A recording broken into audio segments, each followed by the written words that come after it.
इतनी ठंड में आप सारे घर न छोड़कर उधर बैठे हो, हमारी खातिर बहुत बढ़िया बात है और हमने खुशी भी हुई, तो आप सबका बहुत बहुत धन्यवाद। मेरे साथ में बैठे बड़े बुजुर्ग, मेरे साथी, मेरे युवा साथी भाई सोमवीर जी के साथ में जो अपनी टीम है, सामने बैठे गांव के सभी सम्माननीय बंधुओं, मैं दो बातों से सहमत नहीं हूं। एक तो सोमवीर भाई की मेरे साथी है, दूसरा भाई साहब अभी बोल के गए। सोमवीर जी ये कह रहे थे कि भाई ये जो लोग आए हैं, ये देवेंद्र जी आए हैं, ये निस्वार्थ आए हैं। भाई मैं तो सहमत नहीं हूं। अगर मैं अपनी बात करूं तो मैं तो सबसे ज्यादा स्वार्थी आदमी हूं, क्योंकि निस्वार्थ रह के क्या मिलेगा और स्वार्थ लेके क्या मिलेगा ये हमें स्पष्ट होना चाहिए। तो मैं तो भाई शायद यहां जितने बैठे हैं उन सबसे ज्यादा स्वार्थी आदमी हूं। दूसरी बात जो भाई साहब कह के गए कि सरकारों के प्रति हमें लामबंद होना पड़ेगा, भाई सरकार के विरोध खातिर आपा नहीं आ, अपनी जो पीड़ा है वो कुछ और है। अपनी जो पीड़ा है वो सरकार के लेवल तक कहीं ऊंची है, अपना जो दर्द है वो समाज की रेंज से कहीं दूर है। बहुत बार का सिस्टम है जो अपना दर्द है। हम जिस मुद्दे को लेके हम सब चल रहे हैं वो सरकारों की लिमिट से कहीं दूर का है। अब इसको अगर समझा जाए, एक मिनट, तो मैं दो बातों पे ही चर्चा करूंगा, ज्यादा लंबी चर्चा मैं नहीं करूंगा आपके बीच में। और ये निवेदन करता हूं जो साथी दूर खड़े हैं वो अगर इधर आ जाए तो मेरे जैसे बोलने वाले का भी एक हौसला बढ़ेगा कि भाई बहुत साथी बैठे हैं। तो निवेदन है जितने साथी बाहर खड़े वो भी आ जाओ इधर ही आंगन में, तो आज जोड़ के प्रार्थना है। और इसका सबसे ज्यादा फायदा मेरे उन साथियों को होगा जो सोमवीर भाई के साथ लगे हुए हैं कि भाई मैं अपने गांव को एक ऐसे विचार की तरफ लेके जाऊं जो भयानक होती समस्याओं से निकाल के और एक समाधान की तरफ समाज आए। आप सबका बहुत बहुत धन्यवाद इस निवेदन को मानने के लिए। मैं सोमवीर भाई की चर्चा कर रहा था कि वो ये कह रहे थे कि भाई ये बहुत निस्वार्थ है, और मैं ये कह रहा हूं कि मैं तो निस्वार्थ नहीं हूं, मैं तो बहुत स्वार्थी हूं। इस दोनों शब्दों के जो अंतर है, दोनों में जो फर्क है मेरी बात में और सोमवीर भाई की बात में, इसको मैं जरूर बताना चाहूंगा ताकि आप तक ये समझ आ जाए कि भाई जो ये भाई आ रहे हैं ये बड़ी अस्वार्थी आदमी है। कभी ये बहम रह जाए कि ये तो भाई जमा कुछ नहीं लेने आए थे और ये तो बड़े काम के थे और बाद में भी कुछ और पावे। ये सबसे बड़ी सोचने की बात है।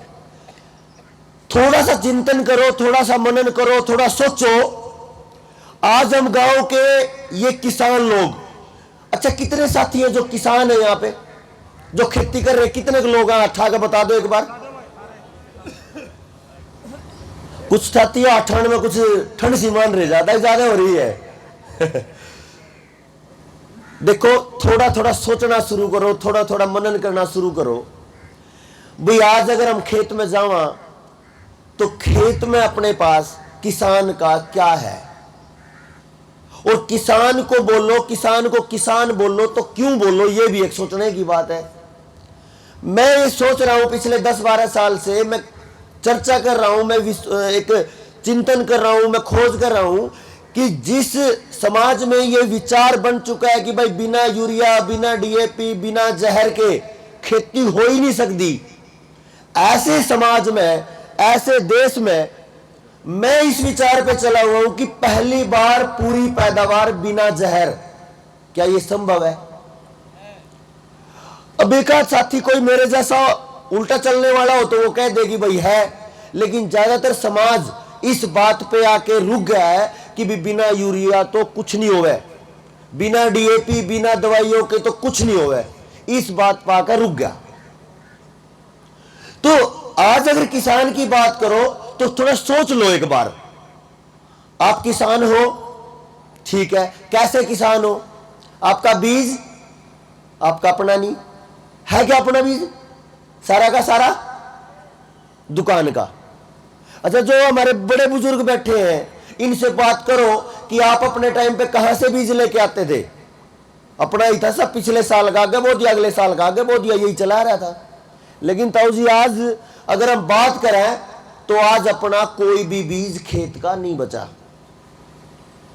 अच्छा, थोड़ा आगे बढ़ो, खाद वो भी दुकान के, बीज दुकान का, खाद दुकान का, उसके आगे दवाइयां वो भी दुकान की। अच्छा, मशीनें वो भी दुकान की, मशीनों में जलने वाला तेल वो भी बाजार का, बड़ी बड़ी कंपनियों का। उसके आगे चलो, जब फसल पैदा हो जाए, बड़ी हो जाए, काटने का, लगाने का, बीज बोने का टाइम आए तो मजदूर अपने नहीं, वो भी मशीनों पे, वो भी कंपनियों की। और जब फसल आ गई और आने के बाद जब उसको बाजार में बेचने जा रहे हैं तो भाव आपका है क्या?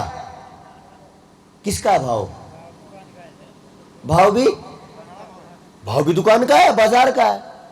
तो ना आपका बीज है, ना आपका खाद है, ना आपकी दवाइयां हैं, ना आपकी मशीनें हैं, ना आपका भाव है, यानी आपकी फसल भी आपकी नहीं। अच्छा, जमीन आपकी है। अच्छा, किन का वहम है होगा आपकी जमीन है? अगर ये वहम हो तो समझ लो लगभग 95% से ज्यादा जमीन बैंकों में गिरवी है आज, लिमिट के नाम पे।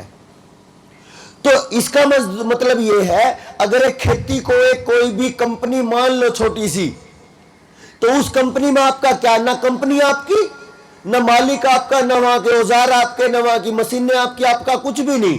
तो आप वहां पे क्या हो? आज हम जो किसान अपने आप को कह रहे हैं, आज वो किसान अपने ही खेत में, अपनी ही जमीन में बंधुआ मजदूर है, इसके अलावा कुछ नहीं। मेरी कोई बात आपको ये लगे कि भाई तू गलत कह रहा, टोक दियो भाई, खड़ा हो गए।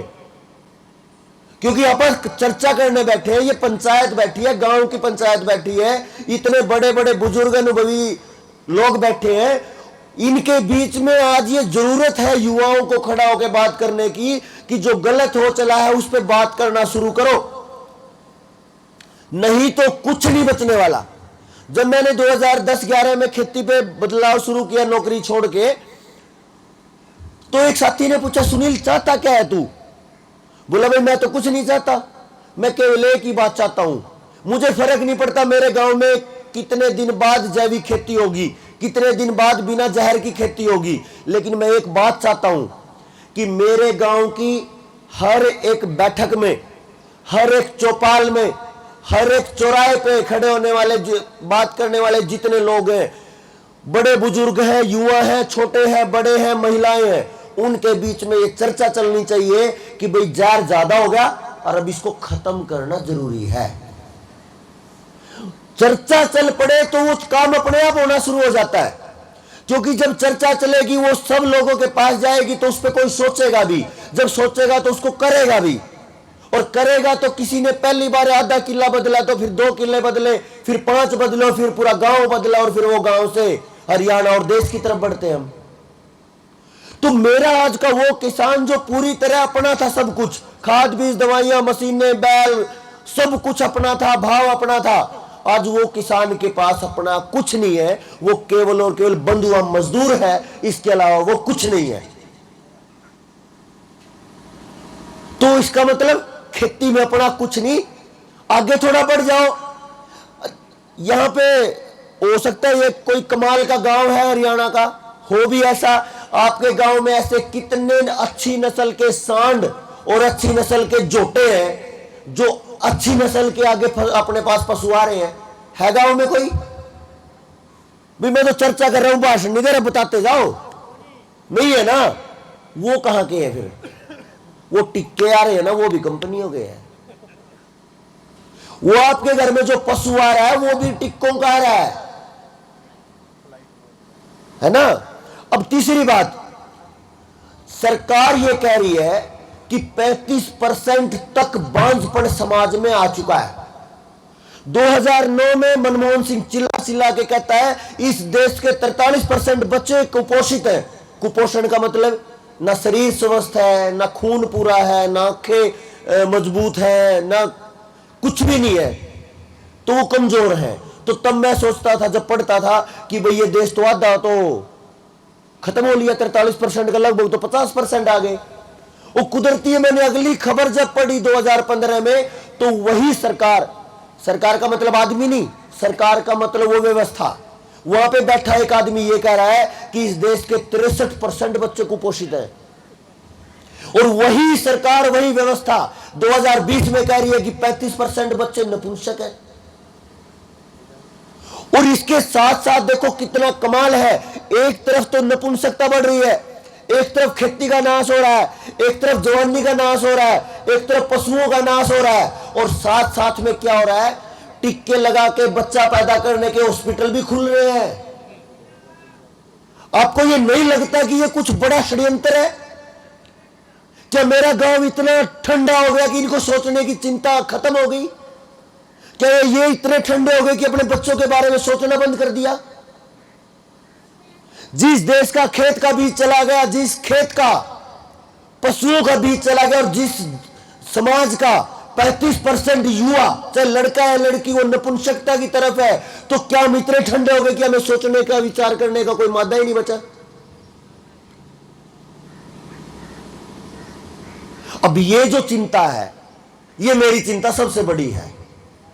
मुझे फर्क नहीं पड़ता सरकारों से, मुझे फर्क नहीं पड़ता कोई कुछ भी करे, मुझे फर्क पड़ता है मेरे समाज का कोई युवा परेशान है, मेरे समाज का कोई बुजुर्ग परेशान है, मेरे समाज का खेत परेशान है, या हमारे पशु परेशान है, जिसके कारण से पूरा समाज परेशान है, उससे मुझे परेशानी है। अब जब सोमवीर भाई ये कह रहे थे कि भाई ये तो निस्वार्थ लोग हैं, भाई मैं तो नहीं निस्वार्थी लोग आदमी, मैं तो खूब स्वार्थी आदमी हूं, क्योंकि जब इस समाज का 35% नपुंसकता जब 50% बढ़ेगी, उसमें मेरा बच्चा नहीं आएगा क्या? मेरे बहन बेटी, मेरा परिवार नहीं आएगा क्या उसमें? और अगर वो मेरा परिवार भी उसमें आ रहा है, तो इससे बड़ा या इससे गिरा हुआ काम मेरे समाज में होगा क्या? अब अगर कोई मेरे को बोले कि तू जिस तरीके से चल रहा है सिस्टम, बोले कि तू 50 करोड़ ले या 100 करोड़ ले या 200 करोड़ ले और अपने बच्चे की गर्दन दे दे, तो मैं मानूंगा क्या? तो मेरे पास मानने के लिए कोई कीमत नहीं है, मेरे पास मानने के लिए कोई स्वार्थ नहीं है, क्योंकि समस्या मेरी पीढ़ी पे आ चुकी है, समस्या मेरे बच्चे पे आ चुकी है, समस्या मेरी संतान पे आ चुकी है। अगर उस संतान को बचाने के लिए कोई कीमत रखता हो, या उस संतान को खत्म करने के लिए उसकी कोई कीमत लगाता हो, तो उसको मैं दूर से ही राम राम करूं, अभी तू जा। और अगर मेरे इस विचार का विरोधी कोई साथी यहां पे हो कि भाई मुझे कोई नहीं फर्क पड़ता, 100 करोड़ लेके मैं अपने बच्चे की जान दे सकता हूं, उसको राम राम भाई तू जा। क्योंकि एक चीज मैं लंबे समय से सोचता आया, आपने कुतिया ब्याई देखी है? नई ब्याई कुतिया, उसके छोटे छोटे पिल उड़े हो, उसके पास से निकल के देखो, उसके जो आंखें और उसका जो तोड़ होता है ना, शेर से भी खतरनाक होता है वो। क्यों होता है वो? ब्याह से पहले तो नहीं था, क्योंकि ब्याहने के बाद जब उसके छोटे छोटे पिल उड़े हैं, तो उसको अपनी चिंता है अपनी संतान की। अब बिरड़े के छत्ते में हाथ मार के देखो, 10 बिरड़ हो, उसके छत्ते में हाथ मार के देखो, उसके अंडे तोड़ के देखो, वो 10 बिरड़ आपकी जान ले सकती है। मधुमक्खी के मारे के छत्ते को छेड़ के देखो, खत्म कर देंगी आपको। अरे वो जीव जिसका वजन 2 ग्राम है, वो किसी भी अपने दुश्मन को खत्म करने के लिए हमेशा तैयार है। वो कुतिया जिसका एक डंडा मार दो तो वो मर सकती है, वो कुतिया आपकी जान ले सकती है अगर उसकी संतान को आप छेड़ो। और हम इतने बड़े हो गए, हमारा कुछ नहीं छोड़ा इस सिस्टम ने, और हम ठंडे हो गए। सोचने की बात है। तो मैं तो हूं शायद दुनिया का सबसे स्वार्थी आदमी भाई, क्योंकि मुझे बचाने अपने बच्चे। जिन जिनको ये लगता है कि ये भाई जो बोल रहे हैं और इनकी बातों में दम है, वो इस विचार पे चर्चा करना शुरू करें अपने गांव में, नहीं तो कोई समाधान आपके पास नहीं बचा। अब बात रही, भाई साहब कह रहे थे कि सरकारों के विरुद्ध लामबंद होना पड़ेगा। मैं विरोध नहीं कर रहा भाई की बात का, मैं दूसरे दृष्टिकोण से देख रहा हूं, दूसरी दृष्टि से देख रहा हूं। मुझे जरूरत नहीं है सरकारों के खिलाफ लामबंद होने की, मुझे जरूरत है मेरे समाज को एक साथ खड़ा करने की। अगर ये सारे लोग जितने यहां पे चारों तरफ सुन रहे हैं, अगर ये सभी साथी एक साथ आकर अपनी व्यवस्था, अपनी समाज की पुरानी व्यवस्था पे अगर चर्चा करें, खेती अपनी हो, स्वास्थ्य अपना हो, स्कूल अपने हो, सारी की सारी व्यवस्था अपनी हो, पानी अपना हो, खेत अपने हो, सारा का सारा भाव अपना हो, एक दूसरे का लेन देन बहुत अच्छा हो, तो सरकारों की जरूरत कहां है आपको? एक बार बता दो है तो। क्योंकि ये जो लोग हैं जिनकी भाई साहब बात कह रहे थे कि भाई इनसे बचना पड़ेगा, लामबंद होना पड़ेगा, ये केवल और केवल आपकी पीढ़ी को तहस नहस करने के लिए तैयार हैं। तैयार की कैसे हैं? आप बीजों पे जा रहे थे तो एक बीज आया था कपास का, नरमा। इस साइड कपास हो रही होगी, कपास का एरिया नहीं, नरमा। उसकी हालत क्या है पता है आपको? नरमा में बीमारियां, नरमा में तबाही, क्योंकि वो बीटी है, सारा बीटी आ गया ना, देसी बीज बचा ही नहीं। और बीटी क्या है? अगर आप लोगों ने उस पर ध्यान दिया हो तो बीटी का अपना बीज नहीं बनता। और अगर उस बीज जो बन भी रहा है वो छोटा सा दाना, उसको बो भी दो तो पैदा नहीं होता वो, और वो बांझ बीज है।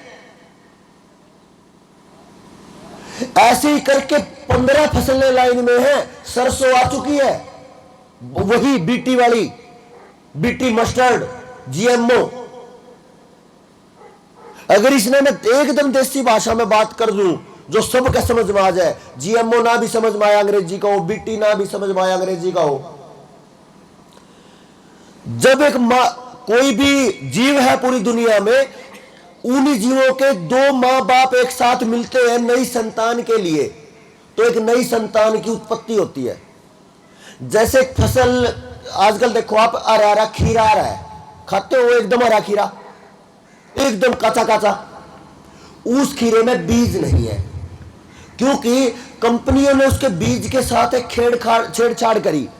क्या छेड़छाड़ करी? उसमें से जो नर बीज था वो निकाल दिया, अब उसमें केवल मादा मादा बीज है। अब क्या पूरी सृष्टि में कोई ऐसा जीव है जो बिना मां बाप के बन जाता हो? अब उस बीज में से जब पिता का बीज ही खत्म कर दिया, अब वो जो बीज है वो केवल मां वाला बीज है, तो नपुंसक बीज है कि नहीं है? मेरी बात समझ में आ रही है कि ऐसा तो नहीं हो हवा में ऊपर को गई हो सिर के? क्योंकि ये जो बात है ये आपके बच्चों की, आपके पोते पोतियों को तबाह करने के लिए की तैयारी है, जो मेरा स्वार्थ है अगली पीढ़ी का। आपका भी अगर ये हो जाए और इसको आप समझ जाओ तो बहुत कुछ हो सकता है समाज में। तो मैं पूरी तरह बड़े लेवल का स्वार्थी हूं, क्योंकि मुझे अपने बच्चे बचाने हैं, और मुझे यह जरूरी नहीं कि मैं सरकारों के विरुद्ध लामबंद हो जाऊं, मुझे जरूरत है कि मैं अपने समाज को इकट्ठा कर लूं। मेरा लक्ष्य यह है, और मेरी टीम का भी। तो मैं ये कहूंगा कि सोमवीर भाई, जब भी आगे किसी सभा में यह कहो कि हम निस्वार्थी हैं, मत कहना, यह बोलना कि हम सबसे बड़े स्वार्थ वाले हैं, क्योंकि मुझे अपना गांव चाहिए, मुझे अपना समाज चाहिए, मुझे उसका अपना परिवार बचाना है, तो मैं तो सबसे बड़ा स्वार्थी हूं। तो मत कहना कभी भी। और ये जो खेल है, इस पे मैं आखिरी बात करके बैठूंगा, ज्यादा समय नहीं लूंगा।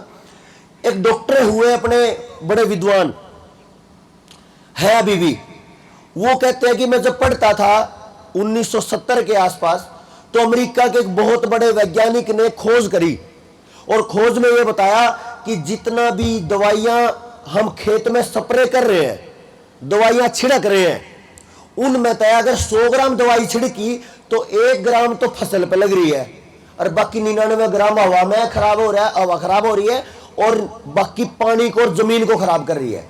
यानी 100 में तो 1 ग्राम ही अपनी फसल पर काम कर रही है। तो उस टाइम पे फोन और ये इंटरनेट ये कुछ नहीं था, लगभग 50-52 साल पहले। तो बोले कि मैंने चिट्ठी लिखी उसको, और चिट्ठी का जवाब आया 4-5 महीने बाद। तो जब चिट्ठी लिखी थी, चिट्ठी में यह लिखा था कि भाई आप तो अमेरिका के यानी इतने बड़े देश के वैज्ञानिक हो, तो आप रुकवा दो इनको। जब 1% ही काम कर रहा है तो इतना ज्यादा जहर हो गया खेतों में। तो उसका 5 महीने बाद जो जवाब आया वो आप सब किसानों के लिए सबसे जरूरी है समझना। वो ये कह रहे थे कि भाई देखो, जो अमेरिका की सरकार में बैठे हैं उन्हीं लोगों की ये दवाई बनाने की कंपनी है। समझे बात? आई बात समझ में? भाई वे तो नेता है और वे कंपनियां के मालिक हैं। तो वे कंपनियां के मालिक अपने पैर पे कुल्हाड़ी कैसे मारेंगे अपनी कंपनी बंद करके? तो ये तो समाधान का रास्ता नहीं है। हमारे बीच में भाई वीरेंद्र वैद्य जी हैं। हमारे जैसे मैं खेती पे काम कर रहा हूं, देवेंद्र भाई ने शिक्षा पे बहुत गजब काम किया है। ऐसे हमारे बड़े भाई हैं वाद वीरेंद्र जी, वो स्वास्थ्य पे बहुत ऊंचे स्तर का कार्य कर रहे हैं कि आप ऐसा जीवन जियो कि आप बीमार ही ना पड़ो। तो भाई का स्वागत है। तो वो जो साथी का जब जवाब आया कि भाई वही कंपनियों के मालिक है और वही नेता है सरकारों में, तो ये समाधान का रास्ता नहीं है, किसान को इस तबाही से बचाने का रास्ता ये नहीं है। तो बोला कि फिर क्या है? तो उसने बताया केवल एक ही रास्ता है, आप अपने समाज को समझा के जगा लो कि भाई जो ये दवाई आ रही है ये आपके तबाही का रास्ता है, ये जो बीज आ रहे हैं ये आपकी तबाही का रास्ता है, ये आपको कोई भी आया लोन बांट के चला गया ये भी आपकी तबाही का रास्ता है। ऐसे मतलब कितनी सारी बात करें, आपके समाज को, आपके परिवार को, आपके बच्चों को घोटने की तैयारी है कुल मिला के। तो 1970 में जो दवाई आई स्प्रे करने की, बीमारी से लड़ने की, कमाल देखना एक, ये आपको आज बहुत कुछ क्लियर होगा। जो दवाई 70 में आई वह दवाई 74-75 आते आते फेल, उस दवाई ने काम करना बंद कर दिया। जो फिर एक नया जहर आया वो 75 में आया, 3-4 साल बाद वो फेल हो गया, फिर नया आया और पिछले 50 साल में हजारों तरीके की नई नई दवाइयां आई। अच्छा ये फेल क्यों हो रहा है? देखो एक चीज देखना, कसी चलाओ, आप किसी नए बच्चे को जिसने कभी कसी ना चलाई हो उससे कसी चलवाओ, अगर 1 घंटा पहले दिन कसी चला दे तो ये छिल जाएंगे, अटन नहीं पड़ेंगे, ये छिल जाएंगे क्योंकि उन्हें तो नई नई चलाई है। अभी एक तो ये है जिसने नई नई कसी चलाई और एक ने पहले दिन 10 मिनट कसी चलाई, अगले दिन फिर 5-10 मिनट फिर चलाई, 15 दिन उसने 10-10 मिनट कसी चलाई, तो उसके हाथ पक जाएंगे, फटेंगे नहीं, यानी उसके हाथों को आदत हो जाएगी।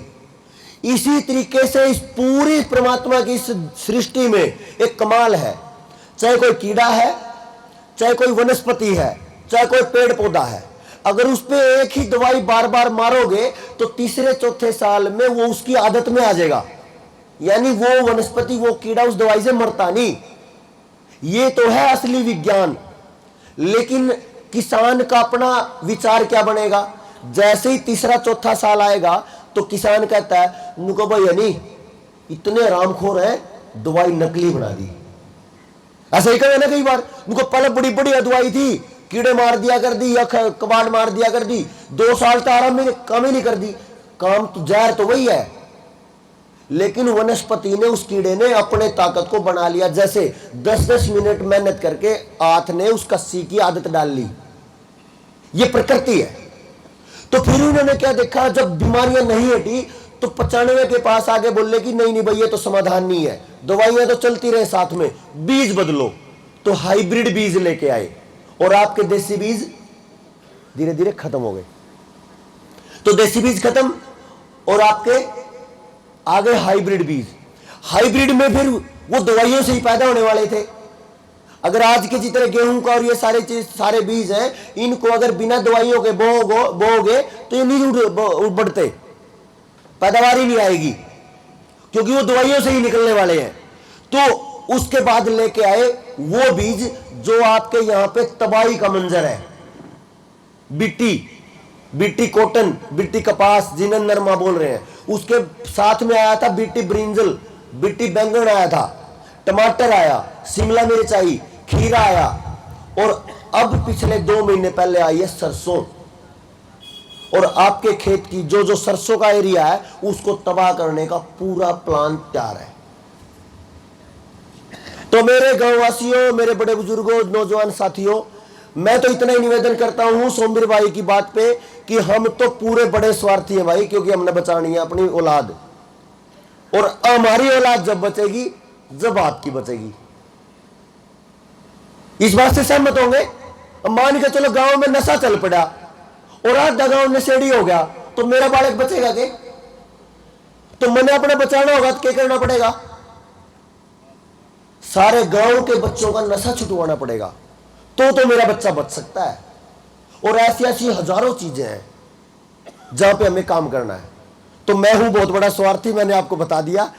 और इन्हीं बातों के लिए जो मेरे पास विषय है, बात रही खेती की, वो जो स्पेशल विषय खेती का है, पहली बार बिना जहर पूरी पैदावार, उस पे सोमवीर भाई को हमने बोला था कि एक दिन ऐसा करेंगे इस प्रोग्राम के बाद, जिन जिन साथियों का ये विचार बनता है कि भाई हमें इस विषय पे चर्चा करनी है डिटेल में, 2 घंटे 3 घंटे 5 घंटे, आप दोबारा से उन साथियों को चुन लेना जो खेती को समझना चाहते हैं, जो खेती की उस विचार को समझना चाहते हैं जिसमें पहली बार पूरी पैदावार बिना जहर आ जाएगी। तो उन साथियों को बैठा के फिर 5-7 घंटे पूरा दिन, 2 दिन, जितना वो कहेंगे उतनी चर्चा करेंगे और एक समाधान की तरफ बढ़ेंगे। और ये गांव जो पूरी तरह, पूरा गांव क्या है, गांव हरियाणा और पूरा देश और पूरी दुनिया जहर की हो गई है, डूब गई है जहर में, 1-1 इंच मिट्टी का जहर में डूब गया है, उसे निकालने के लिए हम सबको इकट्ठा होना पड़ेगा। तो आप सबने इतना ध्यान से सुना, आप सबका बहुत बहुत धन्यवाद। नमस्कार।